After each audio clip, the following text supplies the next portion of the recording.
رات کے آخری حصہ میں اٹھ کر اللہ تعالیٰ کے حضور گریہ وزاری کرنا ایک بہت بڑی فضیلت ہے۔ حضرت ابو ہریرہ رضی اللہ عنہ بیان کرتے ہیں کہ رسول اللہ صلی اللہ علیہ وسلم نے فرمایا کہ ہمارا رب جو بڑی برکت اور بڑی شان والا ہے، ہر رات جب اس کا ایک تہائی حصہ باقی رہتا ہے، اس دنیاوی آسمان پر نازل ہوتا ہے اور یہ اعلان کرتا ہے، کون ہے جو مجھے پکارے کہ میں اسے جواب دوں؟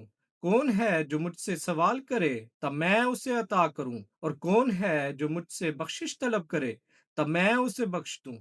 یعنی یہ رات کا وہ حصہ ہوتا ہے جب نیند اپنی تمام تر مٹھاس کے ساتھ انسان کو گھیر لیتی ہے، پوری دنیا سو رہی ہوتی ہے، مگر جب ایک مسلمان اپنی نیند قربان کر کے اللہ تعالیٰ کے حضور حاضر ہوتا ہے تو اللہ تعالیٰ بھی قبولیت دعا کے دروازے کھول دیتا ہے۔